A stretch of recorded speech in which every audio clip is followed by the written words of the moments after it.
Hi guys, ఈరోజు అయితే మనము గండికోట దగ్గరికి అయితే వచ్చేసాము. ఈ గండికోట అనేది జమ్మలమడుగు నుంచి అరౌండ్ 16 కిలోమీటర్స్ అయితే వస్తుందన్నమాట. గండికోట గురించి ఫుల్ హిస్టరీ మొత్తం ఈ వీడియోలో ఎక్స్ప్లెయిన్ చేస్తాను, ఎక్కడ మిస్ అవ్వకండి.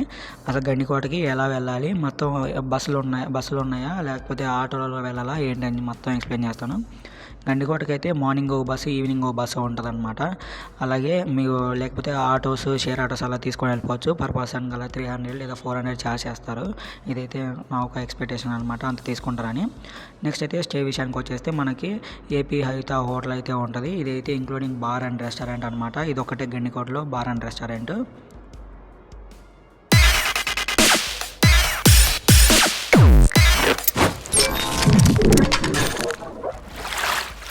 నెక్స్ట్ ఫుడ్ విషయాన్ని దగ్గరికి వచ్చేస్తే శివలింగం రెస్టారెంట్ అనేది గండికోటలో ఫేమస్ అనమాట. ఇక్కడ చూడొచ్చు మీరే, జనాలు ఎంతమంది ఉన్నారో బయట. టేస్ట్ కూడా చాలా బాగుంటుంది, అఫోర్డబుల్ ప్రైజెస్లో ఉంటాయి మీకు అక్కడ మొత్తం. ఇక్కడ ఆల్రెడీ ఇంకా ప్రైవేట్ రిసార్ట్స్ కూడా ఉంటాయి చాలా. మీరు మీ ప్రైవేట్ టెంట్ అయినా వేసుకోవచ్చు, పే అండ్ యూస్ చేయొచ్చు. 2.5K ఉంటుంది పర్ నైట్కి. అలాగే మీకు గండికోట ఎంట్రెన్స్ ఓల్డ్ గేట్తో స్టార్ట్ అవుతుంది. మొత్తం ఫోర్ట్ చూడండి. ఇక్కడ వచ్చేసి 101 స్మాల్ టవర్స్, అలాగే 35 బిగ్ టవర్స్ అయితే ఉంటాయి. టవర్స్ అంటే ఏంటో కాదు, దాని మీద సైనికులు నిలబడి చుట్టుపక్కలకి మన రాజ్యం మీద ఎవరైనా దండయాత్రకు వస్తున్నారా లేకపోతే యుద్ధానికి వస్తున్నారా అని చూడడానికి మొత్తం ఈ కోట చుట్టూ మీకు 5 కిలోమీటర్స్ అరౌండ్ మొత్తం కాంపౌండ్ ఉంటుంది. ఆ కాంపౌండ్ చుట్టూ ఈ టవర్స్ అయితే అరేంజ్ చేశారనమాట. ఇక్కడ చూడొచ్చు మీరు గండికోటలో అసలు ఆ కాంపౌండ్ వాళ్ళే ఎంత హైట్ ఉందో అసలు ఎక్కడానికి కూడా చాలా కష్టం సైనికులు. ఈ గండికోట ఈ గేట్ స్పెషాలిటీ ఏంటంటే రావడానికి పోవడానికి ఒకే దారి అనమాట. ఎందుకంటే ఇప్పుడు ఎవరన్నా రాజ్యంలోకి దండయాత్ర చేసినప్పుడు ఈ గేట్లోంచి వస్తే మన సైనికులు పైన నుంచి వాళ్ళని చంపేస్తారు. నెక్స్ట్ ఇక్కడ చూడండి, మీకు ఎంట్రెన్స్లో పెద్ద తలుపు అయితే కనపడుతుంది. ఇదే అనమాట ఎంట్రెన్స్ మెయిన్ తలుపు. ఇక్కడ చూడొచ్చు తలుపు అయితే పడిపోతుందేమో, అందుకే స్టిక్ అడ్డబెట్టారు. ఇక్కడ శూలాల్లాగా చాలా బాగా ఉంది కదా, ఎందుకంటే ఆ శూలాలు పెట్టింది మనుషులైతే ఎలాగో దొబ్బలేరు కాబట్టి ఏనుగులతో దొబ్బించేవాళ్ళు ఆ కాలంలో. ఏనుగులు అవి దొబ్బడానికి భయపడి ఎనికిపోయేవి, లేకపోతే అవి ఫోర్స్గా దొబ్బినప్పుడు తగిలి చనిపోయేవి. ఇక్కడ చూడొచ్చు మీరు అసలు గండికోట ఫోర్ట్ మొత్తం ఎంత హైట్ వాల్స్ ఉన్నాయో. నెక్స్ట్ అయితే మనము అక్కడ నుంచి సెకండ్ ప్లేస్కి చార్మినార్ దగ్గరికి అయితే వచ్చేస్తాము. చార్మినార్ ఆ కాలంలో చూడండి ఎలా కట్టారో చార్మినార్. హైదరాబాద్లో చార్మినార్లు కాదులేండి, ఇది గండికోటలో ఉన్న చార్మినార్ అనమాట. మన నెక్స్ట్ చార్మినార్ దగ్గర నుంచి ఊర్లోకి అయితే ఎంటర్ అయిపోతాము. నెక్స్ట్ ఇక్కడ కనబడుతుంది కదా, ఈ ఫోటో అనేది స్క్రీన్ షాట్ తీసుకోండి, మీకు ఉపయోగపడుతుంది ఏమేమి ప్లేసెస్ ఉన్నాయి అనేది.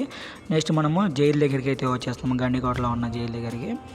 ఈ జైలు అయితే చాలా పకడ్బందీగా కట్టారనమాట ఆ కాలంలో.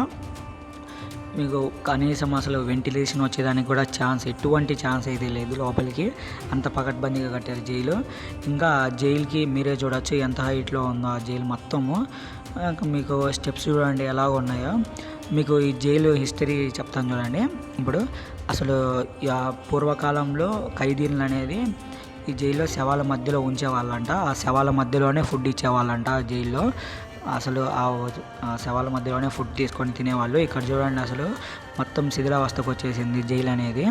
వెంటిలేషన్ చాలా తక్కువ ఉంటుంది. మీకు ఇంకోటి ప్రిఫర్ చేస్తున్నాను, మాస్క్ పెట్టుకొని వెళ్ళండి లోపలికి, లేకపోతే అసలు ఒక్క నిమిషం కూడా ఉండలేరు లోపల. మొత్తం గబ్బిలాల వాసన వచ్చేస్తుంది. అక్కడ మెయింటెనెన్స్ సరిగా లేదు, అందుకే అలా ఉందన్నమాట. ఇక్కడ చూడొచ్చు మీరు, ఇక్కడే అనమాట లోపల ఖైదీలను వేసి మొత్తము వాళ్ళకి ఫుడ్ మొత్తం అక్కడే ఇస్తారు శవాల మధ్యలో. అలాగే తీసుకొని తినేవాళ్ళు పాపం. మరి అంత క్రూరంగా ఉండేదన్నమాట పూర్వకాలం బ్రిటిష్ వాళ్ళు పరిపాలించేటప్పుడు కానీ మన గండికోటని. నెక్స్ట్ ఇక్కడ చూస్తున్నారా మొత్తం కోట అయితే కనబడుతుంది మీకు జైల్లోంచి. నెక్స్ట్ ఇక్కడ మీకు మాధవరాయ స్వామి టెంపుల్ కూడా కనబడుతుంది అనమాట. ఇక చాలా సినిమా షూటింగ్స్ అయితే జరిగాయి. నెక్స్ట్ మనం అక్కడ నుంచి జుమ్మా మసీద్ దగ్గరికి అయితే వచ్చేసాము. జుమ్మా మసీద్ గండికోటలో చాలా ఫేమస్ అనమాట. జుమ్మా మసీద్ ఆపోజిట్లో కోనేరు కూడా ఉందన్నమాట. ఆ కోనేరు పూర్వకాలంలో పరిపాలించేటప్పుడే వాళ్ళు ఆలోచనతో చాలా పెద్ద కోనేరు కట్టారనమాట. ఎంతైనా ఒక రాజ్యం పరిపాలించేటప్పుడు నీటి అవసరం చాలా ఇంపార్టెంట్ కాబట్టి కట్టించారనమాట. ఇక్కడ చూడవచ్చు మీరు జుమ్మా మసీదు బయట నుంచి మొత్తం ఇది. ఇక్కడ మీరు ఇది మొత్తం బోర్డు స్క్రీన్ షాట్ తీసుకోండి, మీకు ఉపయోగపడుతుంది. జుమ్మా మసీద్కి పక్కన ఏమేమి ఉన్నాయా ఏంటా అనేసి. మీకు జుమ్మా మసీద్ ఆపోజిట్లో కోనేరు ఉంటుందని చెప్పాను కదా, పెద్ద కోనేరు ఇదే అనమాట. మొత్తం గండికోటలో 2 కోనేరులు ఉన్నాయన్నమాట. ఒకటి పెద్ద కోనేరు, ఇంకోటి ఏంటంటే రాజులు యుద్ధం చేసిన తర్వాత కత్తులు కడగడానికి ఆ కోనేరులోకి వెళ్ళేవాళ్ళంట. ఆ కత్తుల్ని అక్కడ కడినప్పుడు మొత్తం కోనేరులో ఎర్రగా వచ్చేసేది అనమాట వాటర్. ఇక్కడ చూడండి ఎలా ఉందో మొత్తం లోపల వాటర్. చాలా పెద్ద పెద్ద గోడలు అయితే కట్టారు చుట్టూ, ఎంతైనా వాటర్ స్టోరేజ్కి అలాగే యూజ్ చేసుకునేవాళ్ళు. ఇప్పుడైతే టూరిస్ట్ మొత్తం నాశనం చేశారులేండి, బాటిల్స్ అవి వేసి చెత్త మొత్తం గలీజ్ అయిపోయాయి వాటర్ మొత్తం. ఇక్కడ చూడండి మనము జుమ్మా మసీద్ లోపలికి అయితే మెయిన్ ఎంట్రెన్స్ ఇదే అనమాట. ఇక్కడ మీకు అక్కడ చిన్న రూమ్స్ లాగా కనబడుతున్నాయి కదా, ఆ రూమ్స్ గుర్రపు శాలలు అనమాట. పూర్వకాలంలో అక్కడ గుర్రాలను అయితే కట్టేసి ఉంచి పెంచేవాళ్ళంట. ఇక్కడ చూడొచ్చు మీరు మెయిన్ ఎంట్రెన్స్ ఎలా ఉందో. అలాగే ఈ జుమ్మా మసీదులో చాలా సీక్రెట్ టన్నల్స్ కూడా ఉన్నాయంట. ఇది చూడండి, మీకు అది కనబడగానే ఫస్ట్ మనము చార్మినార్ టైప్లో ఉందనుకుంటాం కదా, చార్మినార్కి మొత్తం 4 స్తంభాలు ఉంటాయి. ఇక్కడ జుమ్మా మసీద్కి అయితే 2 స్తంభాలు ఉంటాయి. ఇక్కడ మీకు జుమ్మా మసీద్ ఎదురుగా కూడా చిన్న ఫౌంటైన్ లాగా ఉంటుంది. చూడండి మీరు ఎలా ఉందో ఆ ఫౌంటైన్ కూడా. ఆ ఫౌంటైన్లో మొత్తం వాటర్ అయితే వచ్చాయి. అక్కడ వాళ్ళు కాళ్ళు కడుక్కొని నమాజ్ చేసుకోవడానికి లోపలికి వెళ్ళేవాళ్ళు పూర్వకాలంలో. ఇక్కడ చూడండి మొత్తం ఎలాగుందో లోపల ఇంటీరియర్ చాలా బాగా డిజైన్ చేశారు కదా. గోడల మీద అయితే రకరకాలుగా పేర్లు అయితే రాశారు గలీజ్గా. మొత్తం మన ఇండియన్ హిస్టరీని చెడగొట్టేదానికి ఎప్పుడు మన వాళ్ళు ఫస్ట్ ఏమంటారు, గోడల మీద పిచ్చి పిచ్చి గీతలని రాస్తారు కాబట్టి. చూడండి జుమ్మా మసీదులో ఎవరన్నా దండయాత్రకు వచ్చినప్పుడు రాజ్యంలో వాళ్ళైతే సీక్రెట్ టన్నల్స్ ద్వారా ఫస్ట్ ఆడవాళ్ళను పిల్లవాళ్ళని అలాగైతే బయటికి పంపించేవాళ్ళు. అది ఎప్పుడు పంపించేవాళ్ళు అంటే మనం రాజ్యం మన చేతులు లేదు, మనం ఓడిపోతున్నాము అనే టైంలో అయితే ఈ జుమ్మా మసీద్ లోపల నుంచి సీక్రెట్ టన్నల్స్ ద్వారా బయటికి అయితే పంపించేవాళ్ళంట. నెక్స్ట్ మనం జుమ్మా మసీద్ దగ్గర నుంచి ఇక్కడ చూస్తున్నారు కదా, ఇది మొత్తం ఏంటంటే ధాన్యాగారం అనమాట. ఇక్కడే అనమాట పూర్వకాలంలో పండించిన పొలాలలో ధాన్యాలు కానీ ఇతరత్ర ఇంకా ఏమైనా పండిస్తారు కదా గింజలు అలాంటివి, అవన్నీ లోపల మొత్తం స్టోర్ చేసేవాళ్ళు అనమాట. ఇది అనేది మొత్తం గండికోట ఫోర్ట్ బిల్డింగ్స్ అనమాట. ఏమేమి ఉన్నాయి ఏంటి అనేది స్క్రీన్ షాట్ తీసుకోవడం ఉపయోగపడుతుంది మీకు. నెక్స్ట్ ఇక్కడ మనం నెక్స్ట్ అక్కడికైతే వెళ్ళిపోతాం. ఇదైతే క్లోజ్లో ఉందనుకుంటారు, లేకపోతే క్లోజ్ కాదండి. నెక్స్ట్ పక్కన నుంచి కొంచెం దారి ఉంటుంది పైకి వెళ్ళడానికి, అక్కడ నుంచి వెళ్ళి పైన అయితే చూడండి డోర్స్ అయితే ఓపెన్లో లేవు కానీ పైన ఒక కిటికీ ఉంటుంది. కిటికీలోంచి మొత్తం మనం అయితే చూడవచ్చు లోపల ఎలా కట్టారు ఏంటి అనేది. లోపల చాలా పెద్ద స్పేస్ అయితే ఉందన్నమాట. మొత్తం చాలా మూటలను అయితే స్టోర్ చేసుకోవచ్చు, మనం చాలా ధాన్యాన్ని అయితే స్టోర్ చేసుకోవచ్చు లోపల. చూడండి అసలు స్టెప్స్ అయితే పైకి కొంచెం ట్రెక్కింగ్ లాగా అట్లా కాదులేండి, కొంచెం భయపడతా ఎక్కాలి, ఎందుకంటే పక్కన పట్టుకునేదానికి ఏం లేవు కాబట్టి. చూడవచ్చు మీరు లోపలికి ఎలా ఉందో మొత్తము. చాలా పెద్ద ప్లేసు, అక్కడ మొత్తం స్టోర్ చేసేవాళ్ళు ధాన్యాన్ని. బ్రిటిష్ వాళ్ళు పరిపాలించేటప్పుడు ఇక్కడ మొత్తం మనల్ని స్టోర్ చేసుకొని వాళ్ళ కంట్రీలకు అయితే పంపించేవాళ్ళంట. నెక్స్ట్ అయితే అక్కడ నుంచి మనము రంగనాయకుల స్వామి గుడి దగ్గరికి అయితే వెళ్ళిపోతున్నాము. మొత్తం ఇక్కడ గండికోటలో 2 ఉంటాయి టెంపుల్స్. ఫస్ట్ వచ్చేసి రంగనాయకుల స్వామి టెంపుల్, ఇంకోటి వచ్చేసి మాధవరాయ స్వామి టెంపుల్ అనమాట. ఈ టెంపుల్కి అయితే ఎటువంటి గోపురం అయితే లేదు, మొత్తం ధ్వంసం చేసేవి చూడండి. ఈ ధ్వంసం చేసింది దండయాత్ర వచ్చినప్పుడు కుతుబ్ షా అండ్ తుగ్లక్ టైంలో మొత్తం టెంపుల్స్ని ధ్వంసం చేశారనమాట. మొత్తం మీరు ఎంట్రన్స్లో కూడా కొన్ని మనకు స్తంభాల మీద స్వామి ముఖాలు అయితే చూడవచ్చు, పగలు కొట్టేసి ఉంటాయి. చాలా మండపాలు అయితే ధ్వంసం అయిపోయి చూడండి. నాకు తెలిసి ముందు జనరేషన్స్కి అయితే మొత్తం గుడి మొత్తం పడిపోయే అవకాశం అయితే ఉంది. నెక్స్ట్ చూడండి మీకు ఎంట్రన్స్లోనే మీకు పులి బొమ్మలు అయితే కనబడతాయి. అసలు చూడండి ఆ స్తంభం మీద ఎలా చెక్కారో కానీ చాలా బాగా చెక్కారనమాట. అక్కడ చూడొచ్చు ఆల్రెడీ కొంచెం శిథిలావస్థకు అయితే వచ్చేసింది అనమాట గుడి. ఇక్కడ స్వామివారు అయితే ఏం లేరనమాట. ఇప్పుడు దండయాత్రకు వచ్చినప్పుడు స్వామివారిని వేరే ఊరికైతే షిఫ్ట్ చేశారని చెప్పారు. లోపల గబ్బిలాలు అయితే ఉన్నాయి గర్భగుడిలో. నెక్స్ట్ అక్కడ నుంచి మనము మాధవరాయ స్వామి టెంపుల్ దగ్గరికి అయితే వచ్చేసాము. ఈ టెంపుల్ చాలా సినిమా షూటింగ్స్లో మీకు కనబడే ఉంటుంది, సినిమాస్లో కూడా కనిపించే ఉంటుంది.